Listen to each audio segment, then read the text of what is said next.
नमस्कार, विद्या की क्लास में आपका स्वागत है।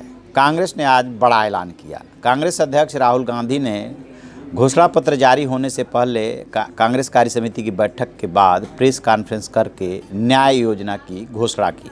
न्याय योजना मतलब मिनिमम इनकम गारंटी। अब जब से उन्होंने ये ऐलान किया है तब से ये समझने की कोशिश हो रही है कि ये योजना क्या है, कैसे लागू होगी, देश के किन किन भागों में चल रही है, देश में चल रही है, विदेशों में कहाँ कहाँ चल रही है, तरह तरह की बातें। फिर उसमें ये भी बात आई कि क्या फ्लैट मिलेगा सबको 72,000 रुपये साल यानी कि 6,000 रुपये महीना। इसी को समझने की कोशिश करते हैं, है क्या ये न्याय। दरअसल न्याय जो हिंदी शब्द है उसमें उन्होंने सबसे पहले ये जानते हैं न्याय क्या है। ये न्यूनतम आय योजना को उन्होंने न्याय शब्द दिया है। अब ये तो हो गई बात न्याय की।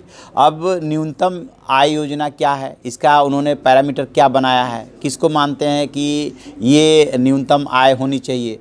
तो इसका जो उन्होंने एक तरह से आधार लिया है वो लिया है कि प्रति व्यक्ति की आमदनी जो है 12,000 रुपया महीना होनी चाहिए, और यदि किसी की 12,000 रुपये आमदनी नहीं है तो उस गैप को जो है उनकी ये न्याय योजना फिल करेगी। दूसरी बात हो गई। अब तीसरा सवाल ये है कि क्या जो उन्होंने ऐलान किया कि 72,000 रुपये सबको जिनको जो इस योजना में कवर होंगे उनको साल में मिलेंगे, उनके बैंक अकाउंट में ट्रांसफ़र हो जाएगा, तो क्या सबको फ्लैट 6,000 रुपये मिलेगा? इसी को समझने की ज़रूरत है। नहीं, ऐसा नहीं है। मान लीजिए कि किसी व्यक्ति की आय जो है 6,000 रुपया महीना है, तो जो बाकी 6,000 रुपया बचता है यानी कि 12,000 रुपया उन्होंने एक पैरामीटर बना दिया कि प्रत्येक व्यक्ति की आय 12,000 रुपया होनी चाहिए। तो जो 6,000 रुपये का गैप है वो इस न्याय में कवर किया जाएगा, यानी कि 6,000 रुपये महीने के हिसाब से उनके अकाउंट में पैसा ट्रांसफ़र कर दिया जाएगा 72,000 रुपये साल। अब इसमें सवाल ये उठता है कि किसी की आमदनी 8,000 रुपये महीना हो सकती है, किसी की 4,000 हो सकती है। फिर उस केस में क्या होगा? क्या 4,000 वाले को 8,000 रुपया दिया जाएगा? नहीं, 4,000 वाले को भी 6,000 रुपये मैक्सिमम जो सपोर्ट देने की बात है वो 6,000 ही दिया जाएगा, और उसकी आमदनी 10,000 रुपये हो जाएगी। और 8,000 वाले की जहाँ तक बात है कि उसकी 8,000 आमदनी है तो क्या उसको 6,000 दिया जाएगा? नहीं, उसको जो है जो 8,000 और 12,000 के बीच का गैप है वो 4,000 रुपया दिया जाएगा। यानी कि किसी भी सूरत में किसी व्यक्ति को 6,000 रुपया महीने से ज़्यादा नहीं मिलेगा, और कम मिल सकता है। यदि उसकी आमदनी ज़्यादा है तो उसको कम मिल सकता है। अब एक सवाल इसमें ये उभरता है कि इसकी कहाँ से ये उन्होंने कहा कि पूरे देश में जो है 20% आबादी जो है इससे कवर होगी, और लगभग 5 करोड़ परिवार। तो वो 20% लोगों का चयन कैसे होगा? तो मैं आपको बताऊं कि अभी तक अपने देश में जो गरीबी रेखा का निर्धारण है उसको लेकर के एग्जैक्ट कोई रिपोर्ट नहीं है। अलग अलग तरीके अलग अलग कमेटियों ने सुझाए।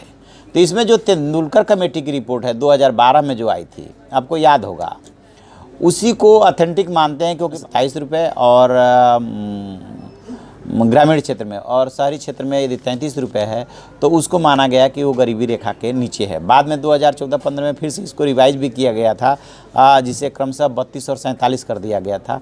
तो यदि इसी को आधार माने तो भी जो है जो आबादी बैठेगी, इन्होंने 20% आबादी बोला है, वो 25-26 करोड़ के आसपास आबादी बैठ रही है। यदि इसकी काफ़ी आलोचना हुई थी तेंदुलकर कमेटी की रिपोर्ट की, तो इसके बावजूद यदि इसी को मान लेते हैं तो भी जो है 25-26 करोड़ लोग इसके तहत कवर होंगे।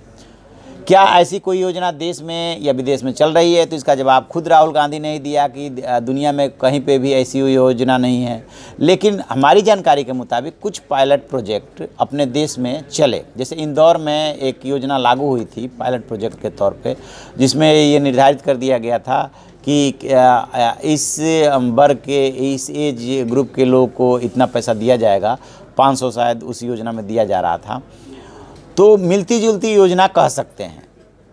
इसके अलावा अब ये चूँकि दूसरे तरीके से इसका ऐलान हुआ है, जो विडो का या बुजुर्गों को या और इस तरह की महिलाओं को जो पेंशन स्कीम चलती है जिसमें केंद्र सरकार अपना कंट्रीब्यूशन देती है, वो भी मिलती जुलती योजना है। लेकिन हाँ, ये कह सकते हैं कि ये कई मामलों में अन्य योजनाओं से अलग है, क्योंकि ये मिनिमम जो है 12,000 रुपये इनकम की गारंटी दे रही है कि जो उसके बीच का गैप होगा वो सरकार भरेगी। लेकिन हाँ, ये बात ध्यान रखने वाली है कि किसी भी सूरत में सरकार जो है 6,000 रुपये से ज़्यादा का कंट्रीब्यूशन या मदद नहीं करेगी। तो ये है उनकी न्याय योजना। अभी शायद कांग्रेस इसको घोषणा पत्र में और ज़्यादा एलोबोरेट करेगी, तो जो भी इसमें पता चलेगा हम और आपको अपडेट कराते रहेंगे। आप कोशिश होगी कि जब आगे भी कोई ऐसा इशू हो, मुद्दा हो, चाहे यही इशू क्यों ना हो, तो इसमें कुछ अपडेट होगा तो फिर हम विद्या की क्लास में उसे लेकर के आएंगे और आसान शब्दों में समझाने की कोशिश करेंगे। Thank you.